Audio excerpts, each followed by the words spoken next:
డబ్బు, అనారోగ్యం, ఉద్యోగం, వ్యాపారం అప్పులతో బాధపడుతున్నారా? వెంటనే జేకేఆర్ గురువు గారికి కాల్ చేసి ఈ వెబినార్ లో జాయిన్ అవ్వండి. Hi viewers, India's largest digital media network Suman టీవీకి స్వాగతం. ప్రస్తుతం మనతో ఉన్నారు motivational speaker, Kinnera welfare society founder Nagachandrika Devi garu. అమ్మ నమస్తే. అమ్మ నమస్తే అమ్మ. అమ్మ, గత వీడియోలో తల్లులు రాక్షసంగా ఉండే తల్లులు, యమకింకరుల లాంటి తల్లుల గురించి మాట్లాడుకున్నాం మనం. ఇప్పుడు ఈ వీడియోలో ఏంటి అంటే, ఒక తల్లిని కొడుకులు కొట్టడం, బయటికి తరమడం అనేది ఎంత బాధాకరంగా ఉందంటే, భర్త లేని తల్లిని, అంటే తండ్రి లేని తల్లిని, ఆ కూతురు చనిపోతే ఆ ముగ్గురు పిల్లల్ని ఈ తల్లి పెంచుకుంటూ ఉంటే, ఏదో 5,000 రెంట్ 10,000 అయిపోయేసరికి డబ్బులు అడిగినకి నువ్వు ఇద్దరు కొడుకుల్ని 5,000 ఇవ్వండి అన్నందుకు ఘోరంగా కొట్టారమ్మ. ఏందమ్మా, ఈ తల్లిని తలుచుకుంటే ఒకలాంటి బాధ వేస్తుంది, ఆ తల్లులను తలుచుకుంటే అసహ్యం వేస్తుంది, ఇలాంటి తల్లుల్ని తలుచుకుంటే బాధ వేస్తుంది. అసలు తల్లి అంటే ఏంటమ్మా, అమ్మ అంటే? ఇప్పుడు దీన్ని మనం చూసిన దాన్ని బట్టి పిల్లలు కూడా బాధ్యత లేకుండా ప్రవర్తించారు. ఎందుకంటే కూతురు చనిపోయినప్పుడు, అల్లుడు చనిపోయినప్పుడు ఆ పిల్లలను ఆమె రోడ్డు మీద వేయలేదు కదా. ఆమె అసలు జనరల్గా అయితే ఈ కొడుకులే ఆ పిల్లలను, అక్క పిల్లలు కాబట్టి తీసుకొని అమ్మ అంతా ఇంట్లో పెట్టుకుంటే ఆ పిల్లల్ని కూడా చక్కగా పెంచుకోవచ్చు, వాళ్ళు చదువుకుంటారు. ఆలోచన ఎందుకు లేదు అని అనిపించింది నాకు కూడా చూస్తే. అసలు ఇదే కాదు రాదా, నేను ఇంతకుముందు ఒక షూట్, ఇది మన శ్రీహరి గారు తమసోమ అసతోమ సద్గమయ్య, తమసోమ జ్యోతిర్గమయ్య అని చెప్పేసి ఒక షూట్ పెట్టినారు. ఆయన ఇలాంటి వాళ్ళని అందరినీ వెతికి తీసుకొచ్చి మాట్లాడించేవారు అనమాట. అప్పుడు నాకు ఇంటర్వ్యూ చేశారు నన్ను ఆయన. ఆ టైంలో ఒకటి విన్నా నేను. ఒక పెద్ద ఆవిడ వచ్చారు, 95 సంవత్సరాల ఆవిడ. ఎవరు ఆవిడ అని అడిగితే, ఒక ఆమెను వరంగల్ దగ్గర 90 సంవత్సరాలు ఆమెకు 4 కొడుకులు పెంచి పెద్ద చేసింది. అంతే వాళ్ళు జాబులు చేస్తున్నారు, చిన్న చిన్న జాబులే అనుకో. 4 కలిసి ఆమెను తీసుకొచ్చి రాత్రిపూట ఒక కాలువ దగ్గర పడేసి వెళ్ళిపోయారు. కాలువ దగ్గర ఆమె 3 days ఆ కాలువ దగ్గర ఉంది.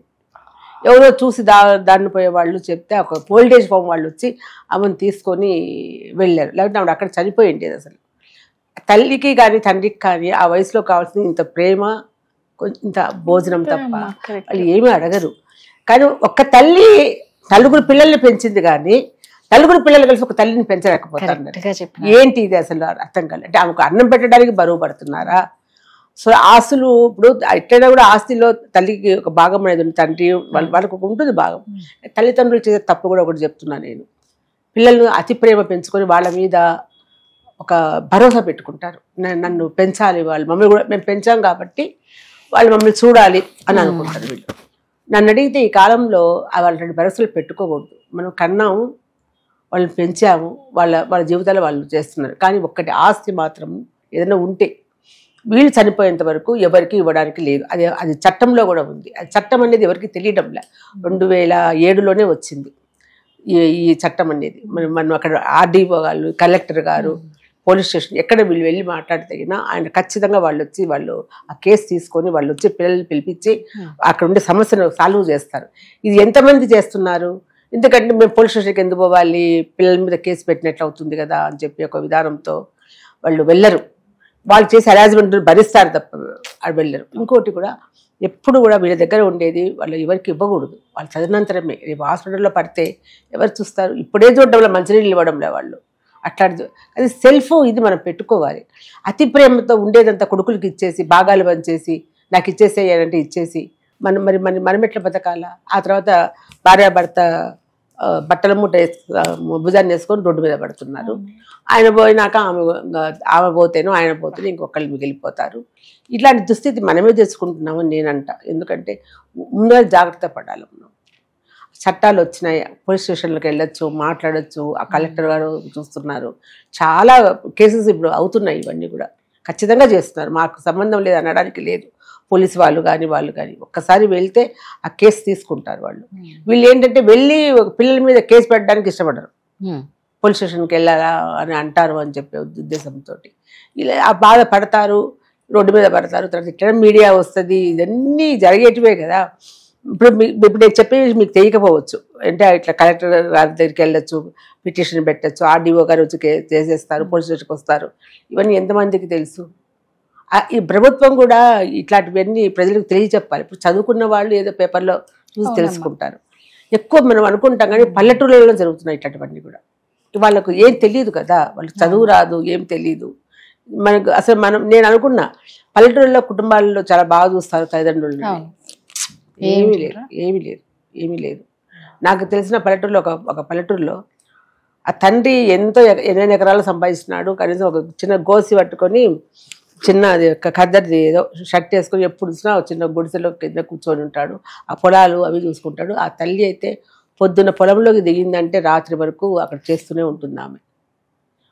తండ్రి చనిపోయినాడు, అతను చనిపోయినాడు, భర్త చనిపోయినాడు. కానీ ఆమె ముసలామని ఇప్పటికీ పని చేస్తోంది. ఆ కష్టం కొడుకులు పెడుతోంది. వాడు ఇక్కడ అన్నం పెట్టడానికి వాడు ఇష్టపడడం లేదు. ఆమె నాకు చెప్తోంది అనమాట. ఎప్పుడైనా ఇదంతా అయినాక నేను లాస్ట్కు నీ దగ్గరికే వస్తామ్మా అని అంటే, నన్న సంపాదించి నీ కొడుకుకు పెట్టి అంతా నువ్వు నా దగ్గరికి రావడం పెట్టి నీకు హక్కు ఉంది, నువ్వు చేసే పని నువ్వే పెట్టుకో, ఎవరి దగ్గరకు వాళ్ళకి ఇదే వచ్చింది. పిల్లలకి సంపాదించినంత పిల్లలకి పెట్టేస్తారు, వచ్చి ఓల్డేజ్ హోమ్స్ లో వచ్చి చేతులతో వచ్చి నన్ను హక్కుగా అడుగుతారు మీరు సాకమని. వాళ్ళని ఆడుకునే అవసరం ఏంది నీకు? ఎంత పొలము, ఇంత ఉంది, ఆస్తి ఉంది, ఇల్లు ఉంది సొంతము, నువ్వు అందులో నాకు ఒక భాగం నాకు ఉంది రా నమ్మకం, భర్త భాగం ఆమెకే. కాబట్టి నాకు ఉంది అని అడిగే ఎందుకు మీకు లేకుండా పోతుంది? కొడుకులు ఇప్పుడు 2 పక్కలా ఉన్నాయి. కొన్ని చూస్తే కొడుకులు హరాజ్ చేసే వాళ్ళు ఉన్నారు, పిల్లలు తల్లిదండ్రులు చేసే వాళ్ళు ఉన్నారు. ఇది అంతా ఎందుకు పోతుందంటే ప్రేమానురాగాలు, బాధ్యతలు ఏమీ లేకుండా పోయినాయి. నాకెందుకు అని అయిపోయినాం మనం, అంతే తప్ప. అసలు ఇంకోటి కూడా నాకు నవ్వు వస్తుంది. మనిషికి ఇప్పుడు నన్ను అమ్మ అని పిలిస్తే ఎంతో ప్రేమ బాగుంటుంది అని లోపల నుంచి వస్తుంది అనుకుంటాం కదా. ఇప్పుడు పిలుపులు విన్నావా నువ్వు? అమ్మ అనేది మమ్, డాడ్, తర్వాత బ్రో అన్నాను, బ్రో. తర్వాత ఇప్పుడు ఇంకోటి వచ్చింది కదా, అది సంక్రాంతి వస్తున్నారని, దాంట్లో ఏమంటారు ఆమె బా బా బా. నిజమే. అసలు ఈ పొట్టిగా పిలుచుకునే పిలుపుల్లో మీకు ఎక్కడో ప్రేమ వస్తుందా? నాది అనే బంధం వస్తుందా? లేదు కదా. అమ్మ నాన్న అంటే నాది, అక్క నాది, ఆ వదిన, అన్న, మామ, అత్త, ఎంత ప్రేమ వస్తుందో అట్లా. ఆ ప్రేమలు, ఆ మాటలు, ఆ పిలుపులు అన్నీ పోయినాయి. అంత ఆధునికంగా ఏదో మరి ఈ పిలుపులు ఎట్లా వస్తున్నాయో నాకు అర్థం కావడం. అంటే సినిమాలలో చూసి నేర్చుకుంటున్నారా, టీవీ సీరియల్స్ చూసి నేర్చుకుంటున్నారో? ఇప్పుడు టీవీ సీరియల్స్ మీద పడుతున్నారు. టీవీ సీరియల్స్ ఇట్లా చేస్తున్నాయి, అట్లా చేస్తున్నాయి, చూసి అన్ని నేర్చుకుంటున్నారు. వాళ్ళు నీకు చెప్పలేదు నేర్చుకోమని. దాంట్లో మంచి తీసుకో, ఆ చెడు ఎందుకు నువ్వు తీసుకుంటావు? చెడుగా చూపిస్తావు. అలా చేయకూడదు అనేది నేర్చుకో. అత్త కోడలు కొట్టుకుంటున్నారు, బెట్ల మీద నూనె పోసింది, జారి కింద పడింది కోడలు, నువ్వు దాన్ని చెయ్యకుండా చెయ్యకూడదు ఇది అని చెప్పి నేర్చుకో. దీనివల్ల ఎంత కష్టం ఉంది అనేది నేర్చుకో. అంతేగాని ఎప్పుడు చూసినా అన్ని మీడియా అంటే వాళ్ళ రేటింగ్ కోసము దానికోసము పదే చూపిస్తున్నారు. అది కూడా తప్పే. ఎందుకంటే మీరు ఏదో లాభం సంపాదించుకోవాలని ఒక క్రూరంగా జరిగింది ఒకసారి చూస్తే అబ్బా అనిపిస్తుంది.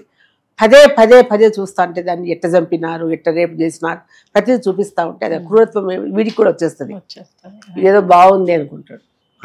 ఇదంతా కూడా అందుకని ప్రతి దాంట్లో మార్పు రావాలి. మార్పు వచ్చినప్పుడే మనము ఒక ప్రశాంతత అనేది, శాంతి లేదు, ప్రశాంతత లేదు, ఆశ ఎక్కువైపోయింది. ఇంత ఉంటే నాకు ఇంకా ఇంత కావాలి, ఏం చేసుకుంటాడు నాకు అర్థం కాదు. ఏం చేసుకుంటావు దాన్ని ఇంత తీసుకొని? మనము 10 సంవత్సరాలు కూడా బతకడం లేదు ఇప్పుడు, 60-70 ఏళ్ళు. ఇప్పుడు మరి చిన్నపిల్లలే 20 ఏళ్ళ నుంచి పోతున్నారు. బాగా తెలిసిన వాళ్ళే, వాడు 25 సంవత్సరాల అబ్బాయి డాక్టర్ చేశాడు, అన్నీ అయిపోయినాయి. ఇంకా జాబులు జాయిన్ కావాలా, హార్ట్ అటాక్, ఒక్కసారి హార్ట్ అటాక్ తెలియకూడనే ప్రాణం పోయింది అబ్బాయికి. వాళ్ళని ఒక్కడే కొడుకు, బోల్డ్ ఆస్తుంది, పొలాలు ఉన్నాయి, అన్నీ ఉన్నాయి. ఇప్పుడు ఎవరికి పెట్టాలా? అంతే కదమ్మా. ఏమనుభవిస్తున్నారు?